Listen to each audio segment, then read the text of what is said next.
இந்த பிராந்திய வல்லரசினுடைய வெளிவிவகார அமைச்சர் இங்கே வந்திருந்த பொழுது அவரிடம் 13ஆம் திருத்தச் சட்டத்தை தான் இந்த தரப்புகள் வலியுறுத்தி இருக்கின்றார்கள். இவ்வாறு செய்துவிட்டு இப்ப பொது வேட்பாளர் என்று சொல்வது தமிழீழ தனியரசு கேட்பதற்காக அல்ல. ஆகவே இந்த நயவஞ்சகர்களுடைய கருத்துக்களை நம்பி ஏமாந்து விட வேண்டாம்.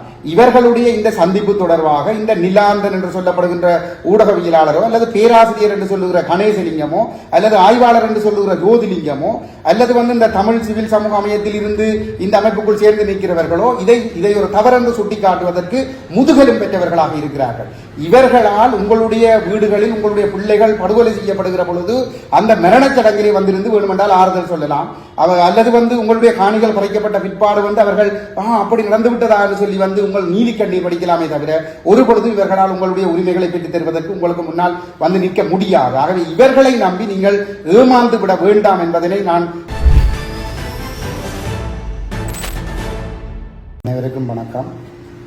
ஜனாதிபதி தேர்தல் சட்டபூர்வமாக நடத்த வேண்டிய காலப்பகுதிகள் நெருங்கி வருகின்றது. இந்த தேர்தல் நடத்தப்படுமா இல்லையா என்பது தொடர்பான சந்தேகங்களும் பரவலாக பேசப்பட்டு கொண்டிருக்கின்றது. ஆனாலும் சிங்கள பௌத்த பெரும்பான்மையினத்தவர்கள் இந்த தேர்தலிலே தமிழ் மக்களுடைய வாக்குகளை குறிவைத்து தீவிரமான பரப்புரைகளிலே ஈடுபட்டிருக்கின்றார்கள்.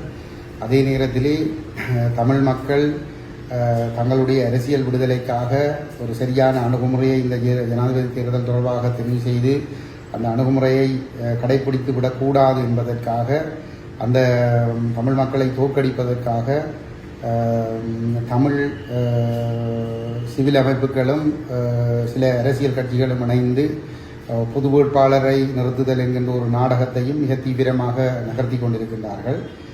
இந்த சந்தர்ப்பத்திலே எங்களுடைய மக்களை சரியான முறையில் வழிநடத்த வேண்டிய ஒரு பொறுப்பு ஒரு அரசியல் கட்சி என்ற வகையிலே கஜேந்திரகுமார் பொன்னம்பலம் தலைமையிலான எங்களுடைய அரசியல் இயக்கத்திற்கும் இருக்கின்றது.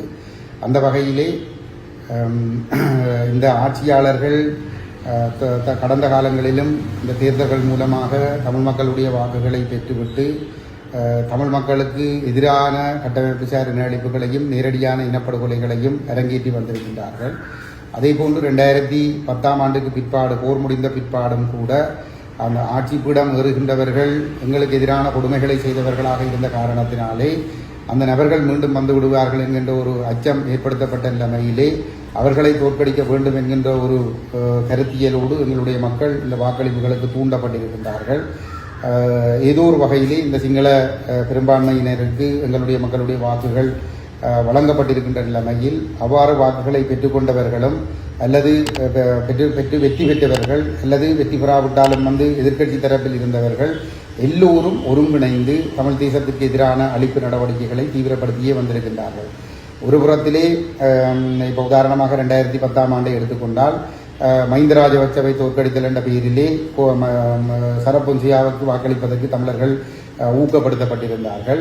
ஏனென்று சொன்னால் தமிழர்கள் தேர்தல் ஒன்றை புறக்கணிப்பதன் மூலமாக இளைஞர்கள் என்ற ஒரு அடையாளத்தை நிராகரிக்கின்ற ஒரு செயல்பாடு நடந்துவிடக்கூடாது என்பதற்காகவும் அதே நேரத்திலே தமிழர்கள் புறக்கணிப்பதன் மூலமாக ஒரு வலிமையான ஒரு பேரம் பேசும் சக்தியாக உருவெடுத்து விடக்கூடாது என்பதற்காகவும் தமிழர்களுடைய அந்த பகிஷ்கரிப்பு என்ற அணுகுமுறையை தோற்கடிக்க வேண்டும் என்பதற்காக இந்த தமிழ் அரசியல் தரப்புகளினாலே அந்த உபாயங்கள் வகுக்கப்பட்டு பொன்சியாவுக்கு வாக்களிக்க தூண்டப்பட்டிருந்தார்கள்.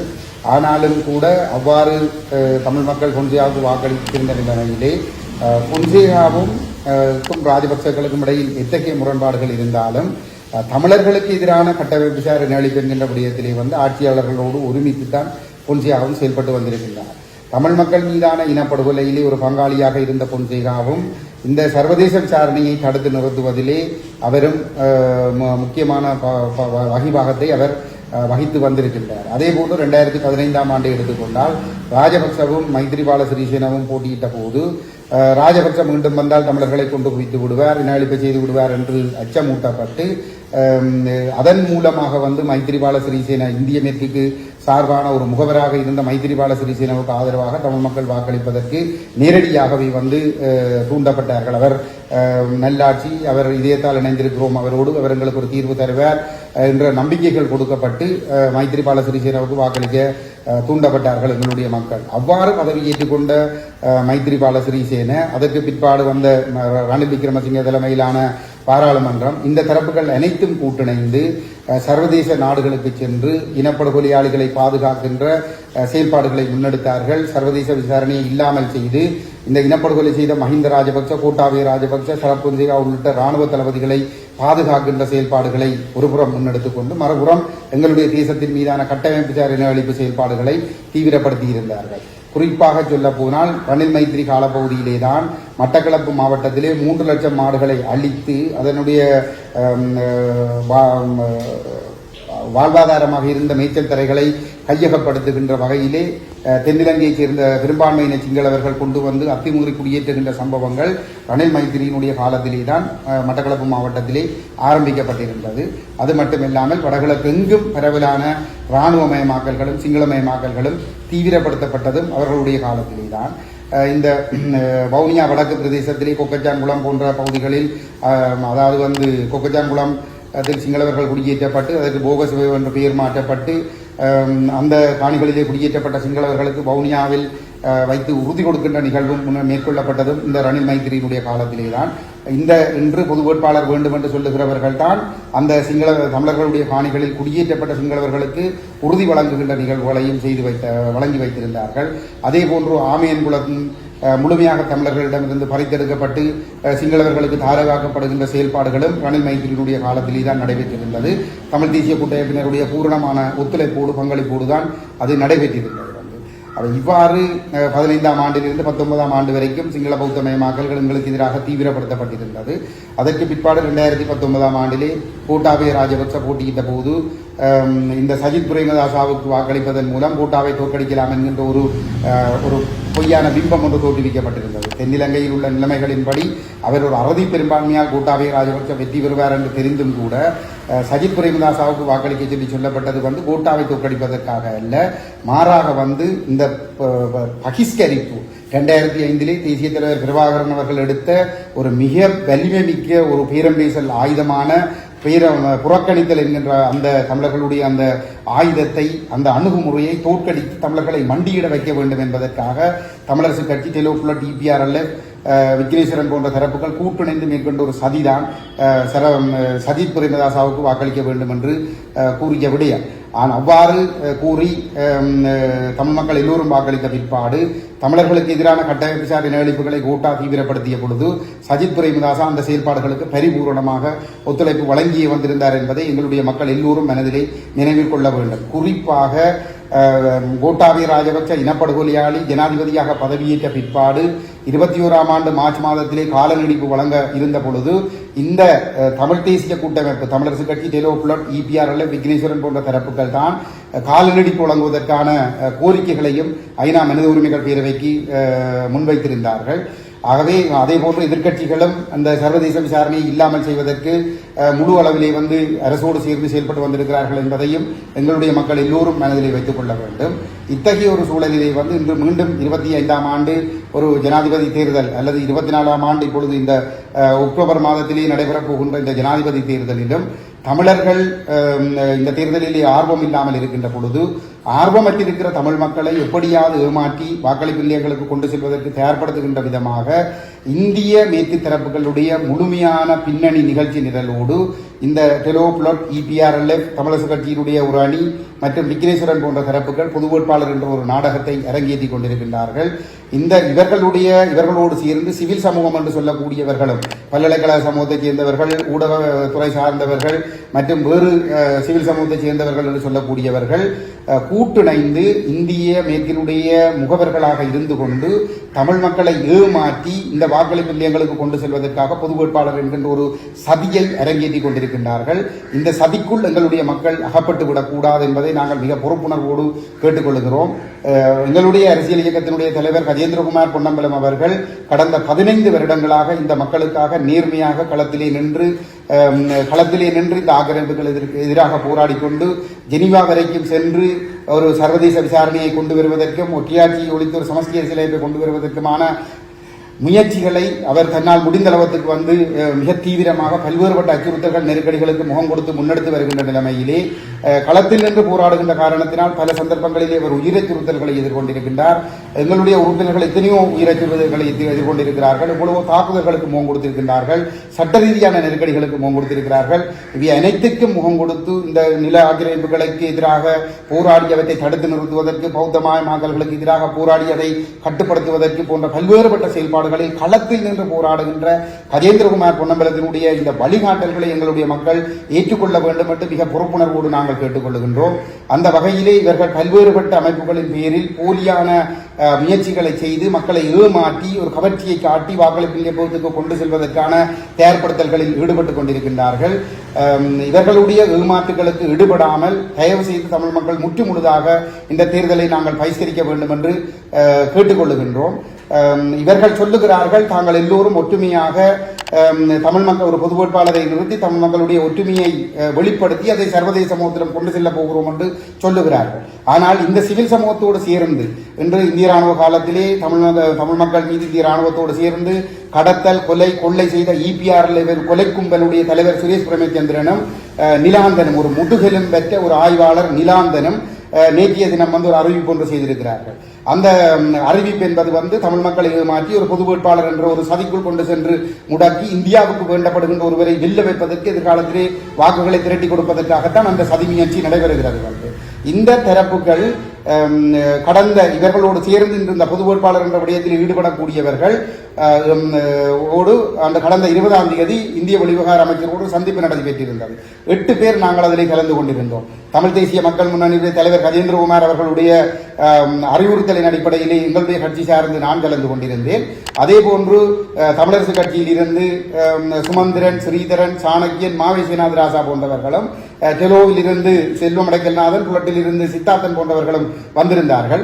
விக்னேஸ்வரன் வந்திருந்தார். என்னை தவிர ஏனைய 7 பேருமே சரணம் தப்பாமல் துதி பாடுவது போன்று 13ஆம் திருத்தச் சட்டத்தை நடைமுறைப்படுத்துவது பற்றி தான் பேசியிருந்தார்கள்.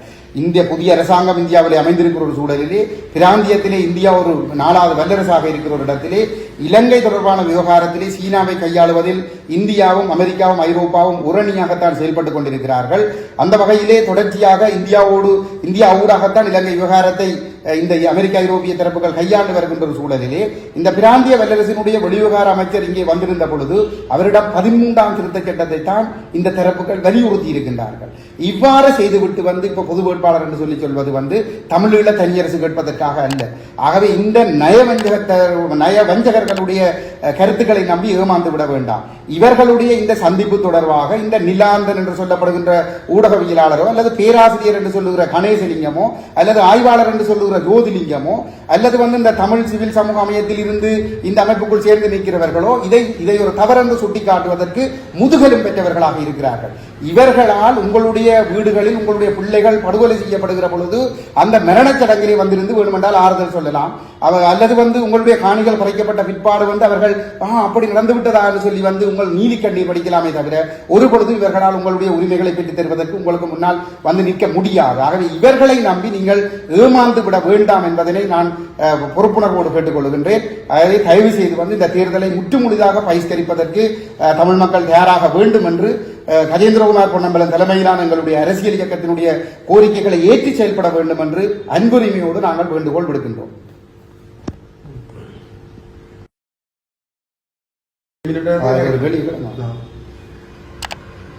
இலங்கை இந்திய மீனவர் விவகாரம் சுடுபடுத்திருக்கிற நிலையில் பாக்கு நிர்ணய கடல் எல்லையில் அந்த கடல் எல்லை இலங்கை இந்திய பேச்சுவார்த்தைகள் இடம்பெற்றிருப்பதாகவும் மீனவர்களுடைய மீன்பிடி நடவடிக்கை தொடர்பில் கச்சதீவுக்கு விடப்பட்ட பகுதியில் ஒரு கலந்துரையாடல், உயர்மட்ட கலந்துரையாடல் இந்தியாவுக்கும் இலங்கைக்கும் இடம்பெற்றிருப்பதாக சர்வதேச ஊடகங்கள் செய்தி வெளியிட்டிருக்கின்றன.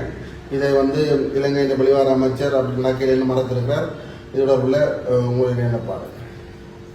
நானும் ஊடகங்களில் அந்த செய்தியை பார்த்திருந்தேன். அதாவது கச்சதீவை மீள பெற்றுக்கொள்ளுதல் என்ற அடிப்படையில் அல்லாமல் அந்த எல்லைகளை புதிதாக அமைத்துக் கொள்ளுதல் என்ற அடிப்படையில் அவர்களுக்கிடையில் பேச்சுக்கள் நடந்திருப்பதாகவும் உடன்பாடுகள் எட்டப்பட்டிருப்பதாகவும் தகவல்கள் அறியக்கூடியதாக இருந்தது. அவ்வாறு ஒரு முயற்சி நடந்திருக்குமாக இருந்தால் அது இந்த நாட்டுக்கு ரணில் விக்ரம செய்கின்ற மிகப்பெரிய ஒரு துரோகமாக இருக்கும். ரணில் அரசு செய்கின்ற மிகப்பெரிய ஒரு துரோகமாக இருக்கும். ஏனென்று சொன்னால் எங்களுடைய தேசமும் இன்று இலங்கை என்ற நாட்டினுடைய ஒரு பகுதியாகத்தான் இருக்கிறது. இந்த தேசத்தினுடைய ஒரு பகுதியை இந்தியாவுக்கு தாரை வார்த்து கொடுப்பதற்கு ஒரு பொழுதும் இணங்க முடியாது. அதை நாங்கள் மிகவும் வன்மையாக கண்டிக்கின்றோம். அந்த முயற்சிகள் நடைபெற்றிருந்தால் ரணில் விக்ரமசிங்கே அதற்கு பொறுப்பேற்று மக்களிடம் மன்னிப்பு கோரிவிட்டு உடனடியாக பதவியை விலக வேண்டும். எங்களை பொறுத்தவரையிலே இந்திய இலங்கை மீனவர்களுடைய பிரச்சனைகளை தீர்ப்பதற்கு ஒரு அணுகுமுறை கிடையாது. மாறாக இந்த கச்சதீவு உட்பட எங்களுடைய இது கச்சதீவு இப்பொழுது தமிழ் தேசத்தினுடைய கடற்பரப்புக்குள்ளே இருக்கின்றது. இந்த கச்சதீவு பகுதிக்குள் அவர்கள் நுழைவதும் ஒரு அத்துமீறிய ஒரு செயல்பாடு. இந்த பிரதேசத்துக்குள் அத்துமீறுகின்ற செயல்பாடுகள் முற்றுமுழுதாக கட்டுப்படுத்தப்பட வேண்டும். வடபகுதி மீனவர்களுடைய எங்களுடைய மீன்பிடிகள் பாதிக்கப்படுகின்ற விதமாக இந்திய மீனவர்கள் அத்துமீறுகின்ற செயல்பாடுகள் தடுத்து நிறுத்தப்பட வேண்டும் என்பது எங்களுடைய நிலைப்பாடு. கடந்த 20ஆம் தேதி இந்திய வெளிவிவகார அமைச்சர் ஜெய்சங்கர் அவர்களிடம் கையளிக்கப்பட்ட கடிதத்திலே இந்த அத்துமீறல்களை கட்டுப்படுத்துவதற்கு நடவடிக்கை எடுக்க வேண்டும் என்று நாங்கள் மிக தெளிவாக கேட்டிருக்கிறோம். அப்படிப்பட்ட ஒரு இடத்திலே ரணில் விக்ரமசிங்கே தனக்கு முதுகெலும்பில்லாமல் அவர் தன்னுடைய பதவியை ஒருமனே தன்னுக்கு இந்தியா மேற்கு நாடுகள் போட்ட பிச்சை அந்த பதவி என்ற காரணத்தினாலே மிக இரகசியமான முறையில் இந்த பகுதிகளை மீளவும் இந்தியாவுக்கு வழங்குவதற்கு முற்படுவது என்பது ஒரு மிக பெரும் துரோகம். அதை நாங்கள் மிக வன்மையாக கண்டிக்கின்றோம். இதிலே நாங்கள் இந்தியாவிடமும் கேட்டுக்கொள்ள விரும்புகின்ற விடயம் என்னவென்று சொன்னால், நீங்கள் இந்த எங்களுடைய தேசத்து கடல் எல்லைகளை எங்களுடைய அனுமதிகள் இல்லாமல் நீங்கள் உங்களுக்காக பெற்றுக்கொள்வது என்பது தமிழ் மக்களுக்கு செய்கின்ற மிக பெரும் துரோகம். 80களிலே நீங்கள் ஆயுதங்களை தமிழிளைஞர்களுக்கு கொடுத்தது தமிழர்களுக்கு தமிழீழம் உருவாக்கி தருவோம் என்று சொல்லி அவ்வாறு சொல்லி இந்தியாவை அடிபணிய வைத்து உங்களுடைய நிலங்களை பாதுகாக்கிற ஒப்பந்தங்களை செய்துவிட்டு எங்களை முற்றாக நீங்கள் கைவிட்டிருக்கிற ஒரு சூழலிலே தொடர்ந்தும் தமிழர்களை பலியிட்டு உங்களுடைய நிலங்களை அடைகின்ற அணுகுமுறைகளை நீங்கள் கைவிட வேண்டும். இன்றும் சீனாவை கட்டுப்படுத்துவதற்கு நீங்கள் இதை ஒரு அணுகுமுறையாக நீங்கள் கருதுவீர்களாக இருந்தால் அது ஒரு அடிமுட்டாள்தனமான ஒரு சிந்தனையாகத்தான் இருக்கும். நீங்கள் இவ்வாறான செயற்பாடுகள் மூலம் நீங்கள் சீனாவை கட்டுப்படுத்த முடியாது. இலங்கையிலே முழுமையான ஒரு சிஸ்டம் சேஞ்ச் ஒன்றை கொண்டு வர வேண்டும். ஒற்றையாட்சி முறைமையை ஒழித்து ஒரு சமஸ்தி அரசியலமைப்பு கொண்டு வரப்பட வேண்டும். அந்த சமஸ்தியானது தமிழ் தேசமும் சிங்கள தேசமும் சமத்துவம் என்ற அடிப்படையிலான ஒரு கட்டமைப்பு கொண்டு வரப்பட வேண்டும். அந்த கட்டமைப்பிலே ஒரு புதிய அந்த சமஸ்தி கட்டமைப்பிலே வெளிவிவகார கொள்கைகளை தீர்மானிக்கின்ற பொழுது தமிழ் தேசத்தினுடைய சம்மதம் இல்லாமல் கொழும்பு தென்பகுதி ஒரு வெளிவிவகார கொள்கையை தீர்மானிக்க முடியாதவாறு அந்த அரசியல் கட்டமைப்பு உருவாக்கப்பட்டால் மட்டும்தான் இந்தியாவுக்கு நலன்களை பேணக்கூடிய ஒரு அரசாக இந்த அரசு மாறுமே தவிர இவ்வாறான செயல்பாடுகள் மூலம் இந்த பெரும்பான்மை சிங்களவர்களுடைய கைகளிலே நாட்டினுடைய முழு அதிகாரத்தையும் வைத்துக் கொண்டு இந்த எல்லைகளை மாற்றி வைப்பதன் மூலமாக நீங்கள் இந்தியாவை பாதுகாத்துக் கொள்ள முடியாது என்பதையும் நான் பொறுப்புணர்வோடு நான் சுட்டிக்காட்டிக் கொள்ள விரும்புகிறேன். ஆகவே நீங்கள் இந்த அணுகுமுறைகளை தோற்றுப்போன அணுகுமுறைகளை கைவிட்டு முழுமையாக இந்த இலங்கையினுடைய ஒட்டியாட்சி முறைமையை ஒழித்து ஒரு சமஸ்தி அரசியலமைப்பை கொண்டு வருவதற்கு முயற்சி செய்வதன் மூலம் முழு இலங்கை தீவும் இந்தியாவுடைய பாதுகாப்பு உதவக்கூடிய வகையிலும் ஒரு நட்பு சக்தியாக இருக்கக்கூடிய வகையிலும் நீங்கள் இந்த அணுகுமுறைகளை மாற்றியமைக்க வேண்டும் என்று கேட்டுக்கொள்கிறேன்.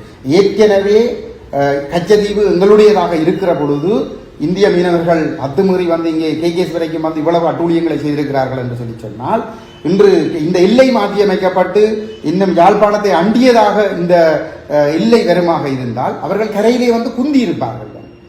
இதுதான் நடக்கும். இன்றைக்கு மயிலடி துறைமுகத்தை மாவை சீனாதிராசாவும் இந்த தமிழரசு கட்சியும் ரணில் மைத்திரியோடு சேர்ந்து அபிவிருத்தி செய்து கொடுத்து விட இன்றைக்கு அம்பாந்தோட்ட காலி மாத்திரையில் இருக்கிற பெரும்பான்மையினை சிங்களவர்கள் தான் 199% அதை ஆட்சி செய்கிறார்கள். அதே போன்று இனி தென்னிலங்கையில் இருந்த இந்தியாவில் இருந்து வரக்கூடியவர்கள் தான் இந்த கரையோரம் முழுவதும் குடிகொண்டிருந்து ஆட்சி செய்வதற்கு வழிவகுக்கும். ஆகவே இப்ப தொடர்ந்தும் ரணில் விக்ரமசிங்கவிடம் போய் உங்களுடைய வாக்கு வங்கியை பெருப்பித்துக் கொள்வதற்காக மேலதிகமான நிதியுதவிகளை 4-5 கோடிகளை கேட்டு பின்கோடியால் பெற்று உங்களுடைய வாக்காளர்களுக்கு கொடுத்து வாக்கு வங்கியை பெருக்குகின்ற அணுகுமுறைகளை கைவிட்டு சாராய பார்களுக்கான இரகசிய அனுமதிகளை பெற்று 3-4 கோடி லாபம் வைத்து வித்துவிட்டு ரணிலுக்கு பின்னால் கால் சேர்ப்பாக அலைந்து கொண்டிருக்கின்ற இந்த வடக்கு கிழக்கில் இருந்து தெரிவு செய்யப்பட்ட இந்த நாடாளுமன்ற உறுப்பினர்கள் உங்களுடைய போக்குகளை கைவிட்டு தயவுசெய்து இந்த மக்களுடைய இருப்பை பாதுகாப்பதற்கு இனியாவது நீங்கள் முன்வர வேண்டும் என்றும் கேட்டுக்கொள்கிறேன். மக்கள் இதை சிந்திக்கவில்லை என்று சொன்னால் குந்தி இருப்பதற்கு உங்களுக்கு ஒரு அங்குல நிலம் இருக்க போவதில்லை. ஒருபுறம் இந்தியாவில் இருந்து ஆக்கிரமிக்கின்றவர்களுக்கு கால் செருப்பாகவும் தென்னிலங்கையில் இருந்து வருகின்ற பெரும்பான்மையினத்தவர்களுடைய காட்சியற்பாகவும் தான் நீங்கள் இன்று பெத்து வளர்த்து அழகு பார்க்கிற உங்களுடைய பிள்ளைகளுடைய எதிர்காலம் அமையும். அவ்வாறு அமையக்கூடாது என்பதற்காகத்தான் கஜேந்திரகுமார் பொன்னம்பலம் இந்த விடயங்களிலே கொள்கை விடயங்களில் உறுதியாக நிற்கிறார். தயவு செய்து அவருடைய நிலைப்பாடுகளை புரிந்து கொண்டு இந்த தேர்தலை பகிஷ்கரிப்பதற்கு நீங்கள் முன்வர வேண்டும். அதன் மூலமாக மட்டும்தான் இது அனைத்துக்கும் நாங்கள் முற்றுப்புள்ளி வைக்கக்கூடியதாக இருக்கும் என்பதை நான் பொறுப்புணர்வோடு இந்த இடத்திலே பதிவு செய்து கொள்ள விரும்புகிறேன். மதுபான சாலை அனுமதி பாராளுமன்ற உறுப்பினர்களுக்கு வழங்கப்பட்டு விற்கப்பட்டதாக குறிப்பிடுகிறீர்கள். அப்படி யாருக்கு அந்த அனுமதி வழங்கப்பட்டிருப்பது தெரியும்? நான் அதை இதில் குறிப்பிட விரும்பவில்லை. ஆனால் அது மக்களுக்கு நன்றாக தெரியும். இன்று முளத்துக்கு முளம் பார்கள் முளைத்துக் கொண்டிருக்கிறது. தேசியவாதிகள் என்று சொல்லுகிறவர்கள் யாரும் அதற்கு எதிராக மூச்சு காட்டுகிறார்கள். அண்மையிலே திருவண்ணாமலையிலே பச்சனூர் என்ற மூதூரிலே பச்சனூர் என்கின்ற கிராமத்திலே ஒரு மதுபான ஒரு வடகிழக்கைச் சேர்ந்த தமிழ் தேசிய கட்டுரை ஒன்றினுடைய ஆதரவாளர் ஒருவருக்குத்தான் அந்த பார் சொந்தமானது. அந்த பார் அதிலே திறக்கப்பட்டதுக்கு எதிராக மக்கள் போராடினார்கள். அந்த போராடிய மக்களுடைய போராட்டத்தை அது மூடப்பட வேண்டும் என்று நானும் நாடாளுமன்றத்திலே குரல் கொடுத்திருந்தேன். அந்த போராட்டம் வலிமையாக இருந்த ஒரு சூழலிலே அந்த மக்கள் போராட்டத்துக்குள் இருந்து இந்த அரசினுடைய கைக்கூலிகள் சிலரை வைத்துக் கொண்டு அங்கே ஒரு வன்முறை ஒன்று உருவாக்கப்பட்டு போலீசாரை அந்த மக்கள் தாக்கியதாக ஒரு பொய்யான வழக்கு பதிவு செய்யப்பட்டு அந்த சமூகத்திற்காக நேர்மையாக நின்று போராடக்கூடிய 15-20 பேர் போலீசாரால் கைது செய்யப்பட்டு இன்று சிறையில் அடைக்கப்பட்டிருக்கிறார்கள். இன்று இந்த தமிழ் தேசிய என்று சொல்லுகிறவர்கள் எவரும் அதற்கு எதிராக வாய் திறக்கிறார்கள் இல்லை. இதுதான் இன்றைக்கு நடந்து கொண்டிருக்குது.